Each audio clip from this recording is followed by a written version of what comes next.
Guapos todos. ¿Qué tal? ¿Cómo va todo? A la final, ¿qué pasó con la cosa? ¿Sí se pudo o no?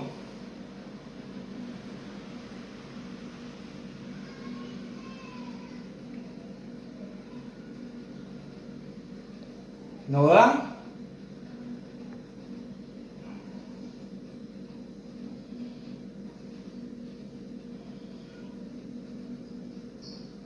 ¿Y eso por qué así?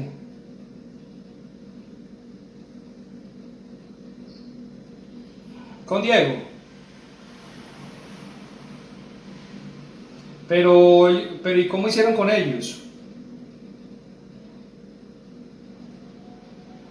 Sí,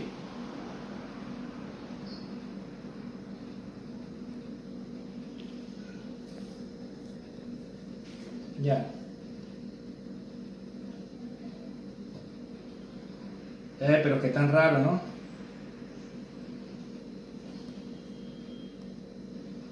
O sea que es un problema directamente de internet. Ya, bueno. Este acá.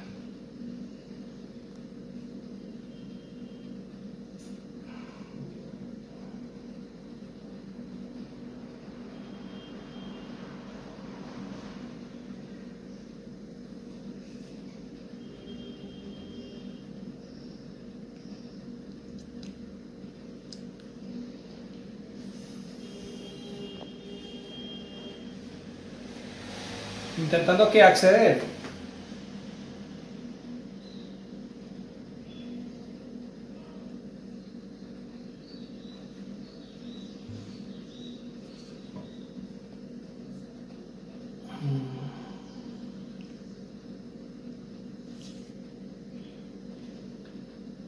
Sí, a Lisa le aparece reconectando ahí.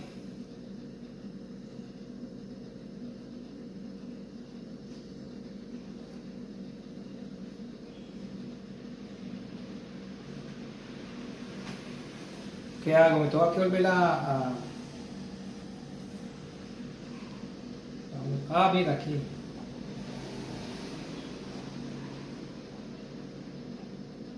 Ahora sí, vean.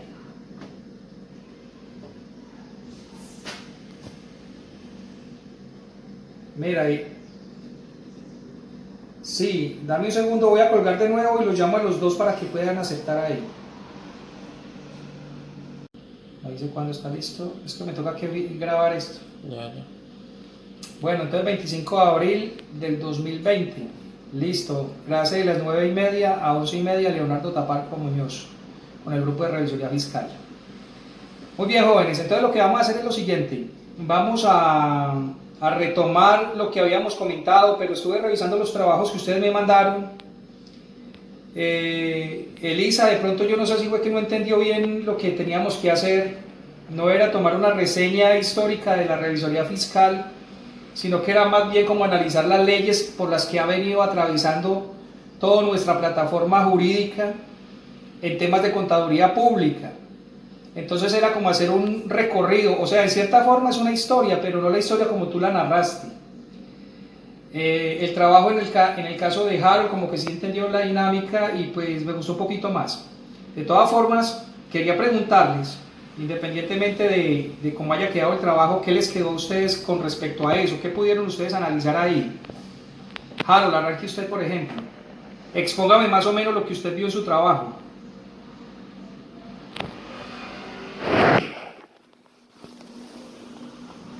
Asesoría fiscal empezó más o menos en 1931, eh, cuando se creó, cuando se creó la de sociedades anónimas, ¿cómo es? La Superintendencia de Sociedades Anónimas, creo que es que se llama. Eh, entonces ya con eso empezó como a crearse la revisoría fiscal. De ahí en adelante ya le dieron pues, un papel muy importante a esa parte. ya más adelante se dijo que para poder ser revisor fiscal tenían que ser contadores públicos. No cualquier persona podía ser contador, sino que tenía que ser un contador público. Ya se le dieron las asignabilidades, cuándo podía ser, cuándo no podía ser revisor fiscal, y no podía tener ningún vínculo pues con la empresa. Ya más adelante con el Código de Comercio ya se estructuró pues mejor la revisoría fiscal, ya se le dio como las pautas de las funciones que debía tener, de lo que se podía y no se podía hacer. Ya en la década del 90 con la ley, no me acuerdo, en el 43. La ley 143 del 93. No, la ley 43 del 90. 43 del 90. Entonces ya ahí se le dio con como la ética pues del contador público. Ya en la ley 1314 de 2009, cuando ya empezaron a hacer la convergencia hacia las... Pero antes de esa viene la ley 2649 del 93. No me recuerdo de todas.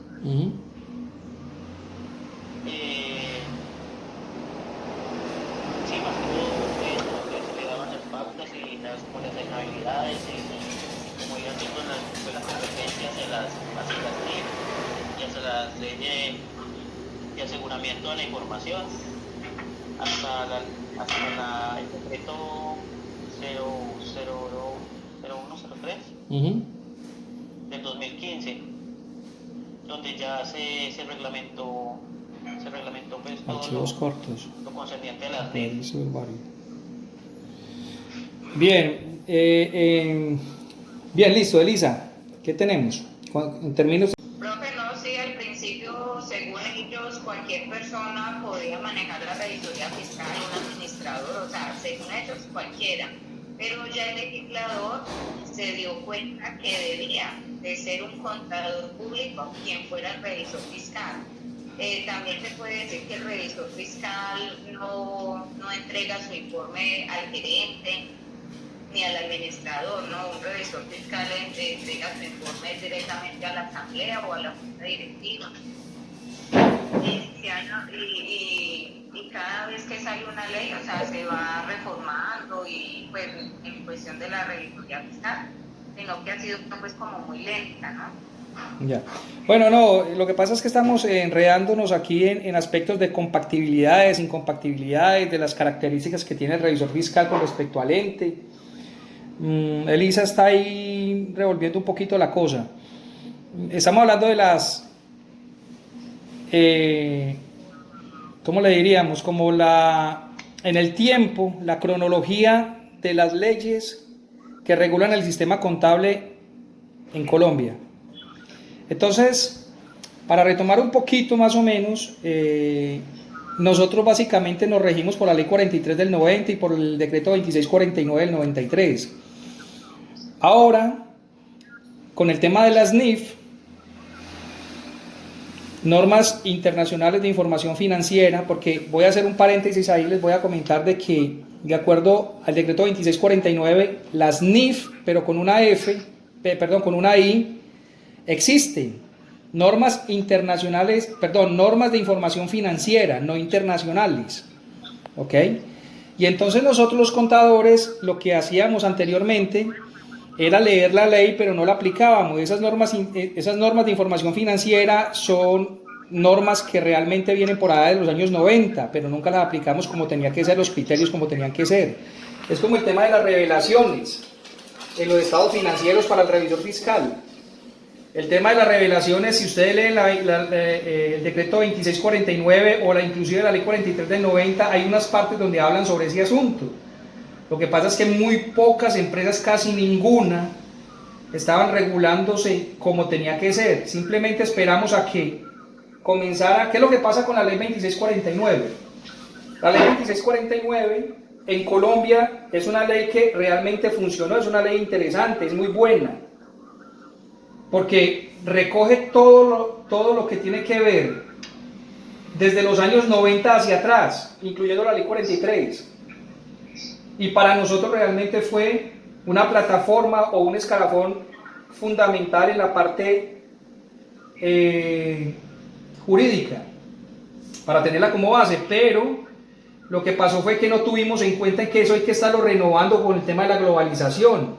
Entonces la ley quedó como estancada por ahí en los años 93, ¿de acuerdo? Mientras que el mundo seguía su recorrido contable y de manejos financieros, y entonces no hubo unas actualizaciones correspondientes interesantes que pudieran darle como a Colombia un aspecto como de diversidad en ese tema jurídico. Entonces nosotros nos quedamos estancados por ahí en los años 90. Ahora que llegaron de nuevo las normas internacionales de información financiera, se nos hizo un poquito complicado, porque como nosotros no estábamos actualizados ni teníamos nada prácticamente organizado en el tema global de información mundial, pues entonces se nos hace complicado por ese asunto. Pero entonces lo que hacen con las normas internacionales de información financiera es actualizar el decreto 2649 y que tengan una buena aplicabilidad en este caso.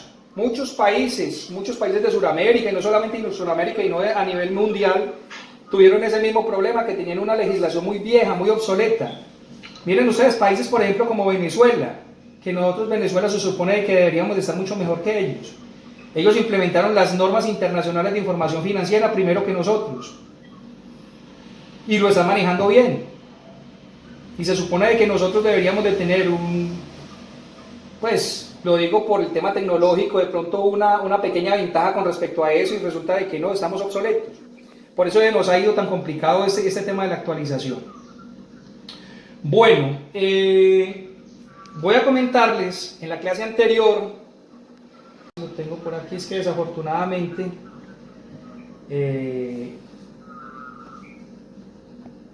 pues lo que podemos hacer es, a ver cómo hiciera yo. Tipos de responsabilidades. Pues nosotros habíamos comentado aquí, espere un momentico, el tipo de responsabilidades lo terminamos hasta la disciplinaria. Habíamos dicho de que básicamente, en un resumen general, el tema de responsabilidad civil vas por el dinero de nosotros. Pues estamos hablando de la responsabilidad que tiene el revisor fiscal, ¿no? Frente a terceras personas. Tiene responsabilidad civil en el caso de que tengamos algún tipo de problema, pues van por nuestro dinero. Tipo de responsabilidad penal, que no busca el dinero sino un resarcimiento, pero en la cárcel. Administrativa es cuando en este caso para nosotros los revisores fiscales o contadores va directamente ¿con quién?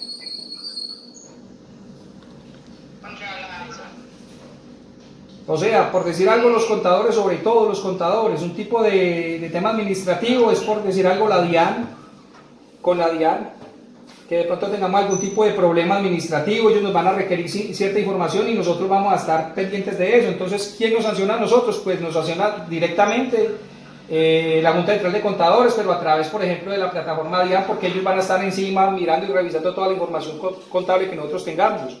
Aparte de que la empresa también lo puede hacer. Pero ya más que nada, en caso tal de que se tenga en cuenta de que efectivamente se ha tenido ese tipo de problema, pues entonces nos sancionan disciplinariamente. Básicamente son los 4 tipos de responsabilidades que nosotros vamos a manejar. Diferente lo que hace de pronto al contador público con el gerente. Pues me refiero a contador público y demás consecuentes, como revisor fiscal, como auditores, etcétera, etcétera. Nosotros nos sancionan disciplinariamente es la Junta Central de Contadores, nadie más. ¿De acuerdo? Bueno, aparte que la empresa puede tener una sanción para nosotros, pero pues la sanción realmente nosotros no, legalmente no es que tenga mucho significado, pero es la Junta Central de Contadores la que con nosotros está pendiente. Ahora, si es un tema, por ejemplo, del administrador de la empresa, él sí que puede tener un tipo de responsabilidad disciplinaria con la empresa, en el sentido de, por ejemplo, es un trabajador más, llegó tarde o no está haciendo las cosas debidamente, entonces de acuerdo al manual de funciones que se manejen, pues ahí lo van organizando, etcétera, etcétera, pero la empresa directamente la que se encarga de ese tipo de sanciones, no es la Junta Central de Contadores, porque solamente es para contadores o revisores fiscales o auditores, etcétera, etcétera. Vamos claros hasta ahí, ¿cierto? Bueno, entonces vamos a hablar un poquito del asunto de la revisoría fiscal y vamos a tomar una normativa dentro de la empresa que vaya en controversia con lo que es el aspecto legal de lo que es la contabilidad. Por ejemplo, les coloco un caso, un régimen de estos, el tipo de normativa que haya en la empresa va a decir de que las cuentas por cobrar se tienen que manejar de diferente forma, una forma que la empresa considere importante para ellos. Pues llega el revisor fiscal, por ejemplo, y ve de que eso no va de acuerdo a la normativa que exige la legislación colombiana, pues ¿qué va a pasar en ese caso? Pues simplemente no sirve.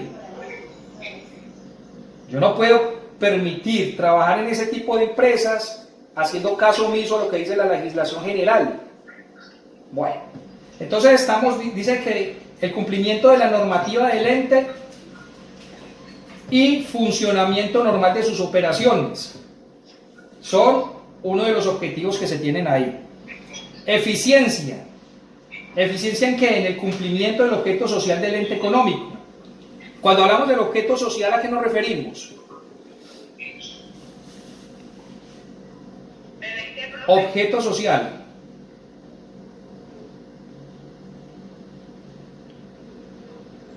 El objeto social de la empresa. Sí. A lo que está destinada la empresa, o sea, lo que produce o... Correcto. Porque es que tenemos que tener una diferenciación allí entre lo que es el objeto social y la razón social. Son cosas totalmente diferentes. El objeto es a lo que me dedico. La razón es el nombre. ¿Ok? Entonces yo me dedico a, no sé, al tema de la metalurgia, o me dedico al tema de la construcción.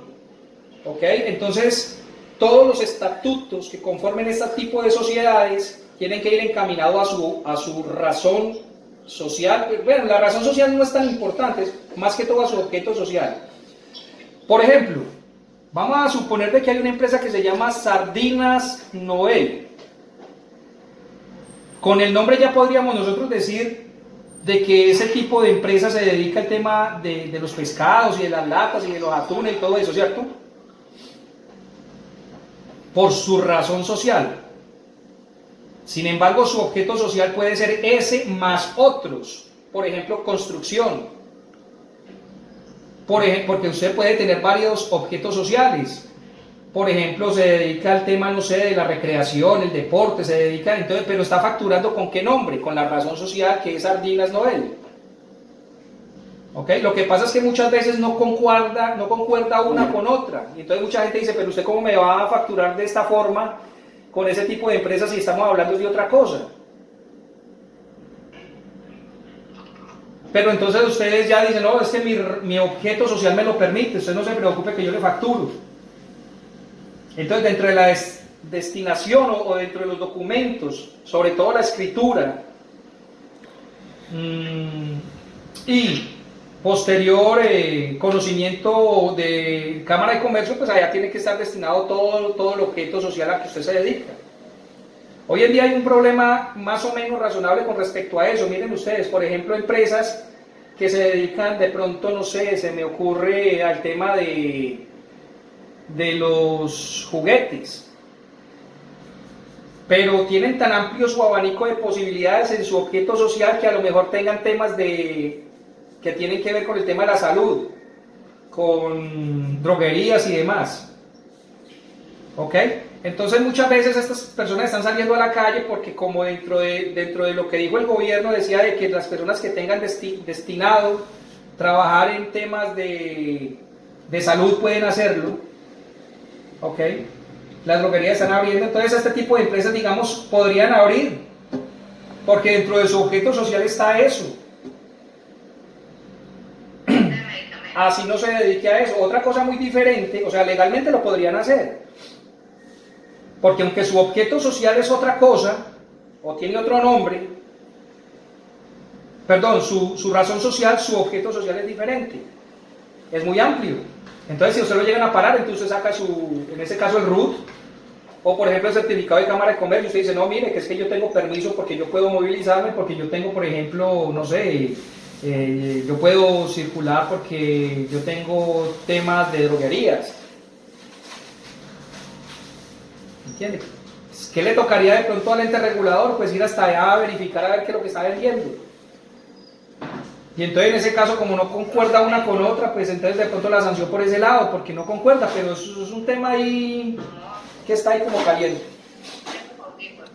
Bueno, hágale. Lógicamente, porque si está en el objeto, está en el RUT. ¿Entienden? Ustedes ven que en el RUT hay un montón de códigos que señalan la actividad económica de la persona y entonces hay como unos 10 cuadritos. ¿Sí lo han notado? En los RUTs hay como 10 cuadritos porque ustedes pueden colocar X cantidad de actividades allí. ¿Entienden? Entonces, claro, entonces si van y miran y realmente sí, pues hombre, sí, no, cumple, no pasa nada, cumple. ¿De acuerdo? Pero eso sí, tiene que cumplir con el objeto, porque si no cumple con eso, entonces ya estamos facturando, o sea, es como por coger un contrato, entonces ahí ya vendría el tema de, no sé, a lo mejor un tipo de delito tipificado de pronto, inclusive en el Código Penal, porque entonces se está vendiendo productos por ejemplo, Harold, ¿usted qué empresa tiene? No, pues que hermano, yo estoy trabajando en construcción, bueno, listo, necesito que me facture, mi hermano, venga, vendamos esto. Entonces dice, hermano, pues yo le facturo, pero pues yo eso no lo vendo, no, hágale, entonces llega y permite la venta de eso. ¿Ve? Entonces ahí viene un problema legal para usted. Para usted porque usted no tenía por qué facturar porque su objeto social no lo permite. No la razón social, sino el objeto social. Pero por otro lado, a mí como funcionario público, porque yo no debía haber permitido nunca que usted me facturara con ese código. ¿Ve? Entonces, eso es de parte y parte, pero sí lo que usted dice, Elisa, tiene toda la razón. Muy bien, continuemos acá. Vamos a mirar qué tipo de protección tiene que dar el revisor fiscal. Esta información que yo le estoy dictando es la que está colgada en la plataforma, que dejamos pendiente porque no alcanzamos en la clase anterior, ¿de acuerdo? Entonces, para que ustedes la pueden mirar cuando puedan allí, que aquí está subidita, es no, casos prácticos no, un poquito más arriba la de la semana pasada. Esto se llama Información General del Revisor Fiscal, que la deben de tener ustedes ahí subidita, entonces ustedes la pueden ir mirando ahí, ¿de acuerdo? Y ahí estoy básicamente resumiendo todo lo que estamos hablando hoy. Bueno, ¿qué tipo de protección entonces el revisor fiscal debe darle al ente? Entonces dice, de bienes y valores de la sociedad y los que tenga en custodia. Bienes y valores de la sociedad, primero que todo, pues salvaguardar, digamos, los activos de la sociedad, ¿de acuerdo? Y dice, y los que tengan custodia. Imagínense ustedes que la empresa de ustedes es una empresa manufacturera o industrial y les llevan de pronto un tipo de mercancía para que la guarden en el inventario. ¿Qué significa? Cuando ustedes le dicen, por ejemplo, no, pues, ¿cómo es que le dicen a eso? Eso tiene un nombre. Sí, creo que se llama así, tenerla en inventario.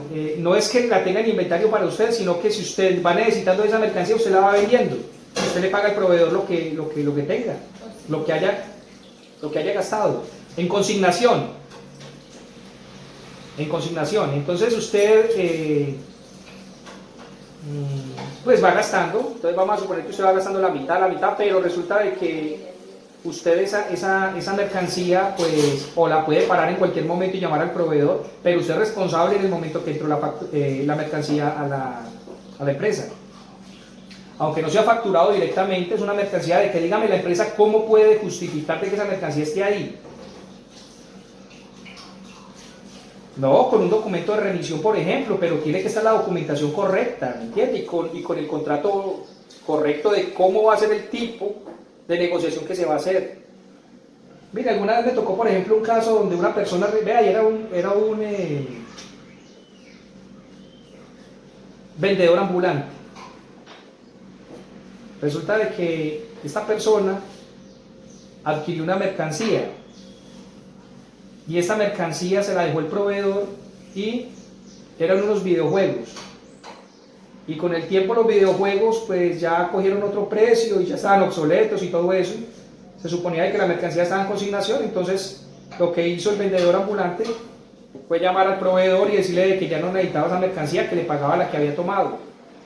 A lo que el proveedor dijo de que no, de que ya esa mercancía no la recibía y que le tenía que pagar el total de la deuda. Y entonces esta dijo que no, el otro que sí y tal, y fueron a los tribunales y finalmente el juez terminó dándole la razón al proveedor y obligó a la otra persona a reparar, a pagar prácticamente la factura completa. ¿De acuerdo? Más gastos, lógicamente, entonces miren ustedes hasta dónde puede ir esto por no tener de pronto un documento donde se especifique el tipo de negociación que se va a hacer. Ahora bien, un tema de auditoría, por ejemplo, porque claro, usted es revisor fiscal y usted tiene que estar enterado de todo. Pero imagínense ustedes de que en cualquier momento llega una auditoría, o por ejemplo, si estamos hablando de un funcionario público, Contraloría, y le dicen, bueno, ¿y ustedes de dónde sacaron esto? Y Elisa, usted que conoce un poquito más del asunto, cuando al colegio suyo, por ejemplo, llega, no sé, no, allá llega quién es, pues poco tiempo después, precisamente haciendo la gestión para ustedes, para poder ir a sembrar los árboles y esto, pues me lo encontré con que era el director de la UMATA, me parece que es de la UMATA. Entonces, y siempre él había estado ya ahí, o sea que vuelvo y le repito, es un círculo que, no sé, lo mismo de planeación, planearon los mismos personajes de planeación. No sé hasta qué punto es la rosca o la palanca que tengan ahí, o será que por concursos se han ganado eso y los van rotando entre los mismos puestos, debe ser.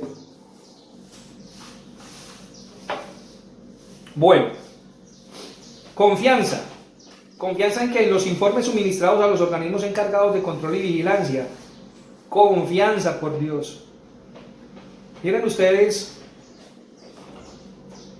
en estos momentos las empresas que están presentando sus estados financieros, ya nadie les cree. Informes maquillados. Bueno muchachos, yo les quiero hacer una consulta, a ver, porque es que a mí me parece que yo no, vean.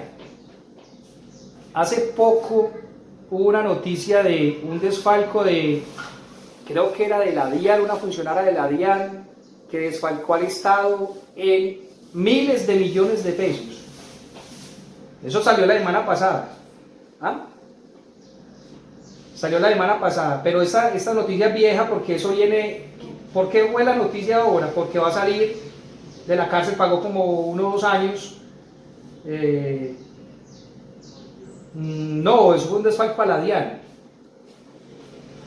Un desfalco a la DIAN. Y resulta de que estamos hablando, pónganle ustedes un desfalco de 13.000 o 14.000 millones de pesos. Y ya pidió casa por cárcel porque ya pagó una parte de la condena y no sé qué rollo y todo eso. Entonces dice uno, listo. Bueno, no, esa es la Merlano, la que usted dice. La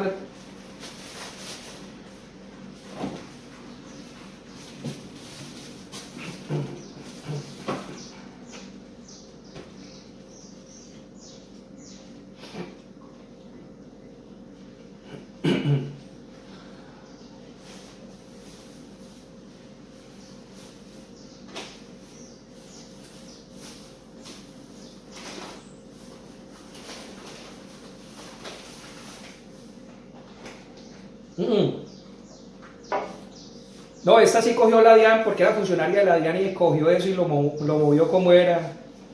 Y eso hizo un desfalco lindo. Entonces, ¿qué pasa? De que... No, sí, la pillaron y pagó por la mercancía que le llegó la semana pasada y que ahí, por ejemplo, le consigné en su cuenta no sé qué. Entonces son hallazgos que usted podría tener porque está fiscalizando la información. Hombre, lógicamente de que uno como que trata de manejar esa situación y no entrar tampoco hasta allá, pues llegar como a enloquecer a la gente y como a ¿cómo se diría eso? Como... Todo es de manejo, tampoco le estoy diciendo hasta donde nosotros podemos llegar, pero pues... Sí, pero si toca, toca. Bueno, entonces, lo mismo los que salen.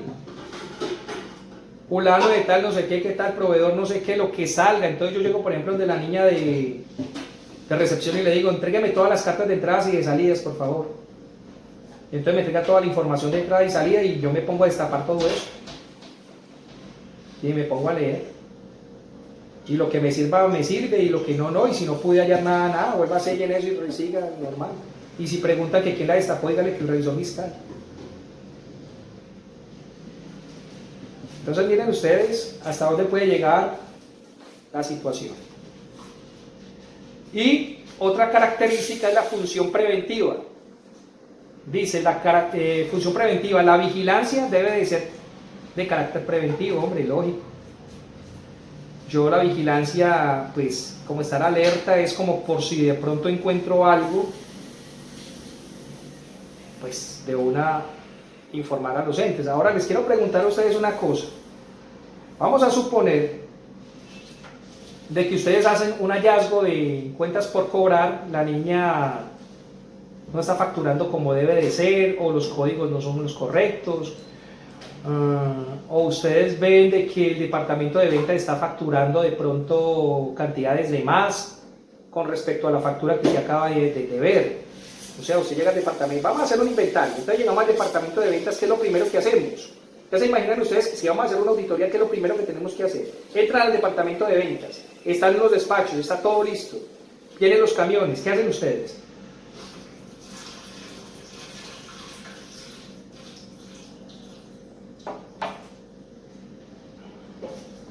Ok, entonces pedimos facturas, ¿no? Facturas y remisiones, hay que pedirlas, ¿no? Claro, porque para mí ese documento es el más importante, la factura. Aparte de eso, pues que estén las copias correspondientes o que esté facturando electrónicamente como tiene que ser. ¿Me entiendes? Y que si ya se sentaron la factura, o si no la ha sentado, ¿por qué no la ha sentado? Si ya han expedido la factura, en fin, hay que comenzar a mirar todo eso. Entonces nosotros cogemos la factura y vamos a hacer un inventario. Inventario no, vamos a hacer una inspección. Factura versus mercancía. Entonces yo llego y abro la factura y digo, va para Elisa, ¿cuánto? 1000 unidades. Bien, miremos la información de Elisa. ¿Quién es Elisa? No, pues que Elisa es una clienta que pide regularmente, y la información de ella, ¿dónde está? Entonces reviso el NIC, reviso lo que tenga, tal, reviso que la información, lo elemental esté correcto, y después vamos entonces al trabajo de campo. Por favor, toda la información de Elisa me la van a poner acá, todos los bultos y todo eso. Comiencen a destaparlos. Entonces, si yo no tengo en el momento, por ejemplo, si lo puedo hacer solo, pues lo hago, si no, pues llamo a quien me colabore. Venga, joven, usted colabóreme que vamos a hacer un inventario, o voy a contabilidad y saco 2 o 3 funcionarios y me los llevo para allá. Y comencemos a hacer el control correspondiente. Entonces comiencen a contar. 1 unidad, 2 unidades, 3, y usted pendiente ahí, pendiente, tal. Pues ya lo veremos, si Dios lo permite. ¿De acuerdo? Preguntas que tenga Elisa, Harold, de pronto que les queda por ahí pendiente.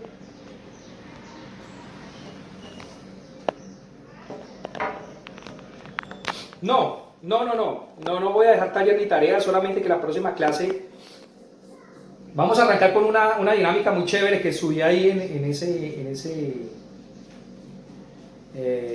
no es un taller, sino más bien un documento que subí. Vamos a hablar, porque es que vea, este tema de la revisoría fiscal, esto da para mucho. Eso es un tema que eso tiene usted tela para cortar la que quiera de ahí. ¿Entiende? Entonces, yo he cogido algunos aspectos importantes y de pronto con la experiencia que uno ha podido tener en empresas o algo, pues también para complementar de pronto el proceso de enseñanza de ustedes. De todas formas, cualquier pregunta que tengan relacionada con lo que estamos hablando o algo, pues para la próxima clase, si la tienen o quieren hacer algún tipo de comentario o reforzar de pronto lo que se ha hablado, pues todo eso es bienvenido, muchachos. ¿De acuerdo? Dios me lo bendiga, Elisa, cuídate mucho. No olviden sus tapabocas y sus cositas para su familia y para todos ustedes, ¿de acuerdo? Un abrazo fuerte, les quiere mucho. Dios me lo bendiga.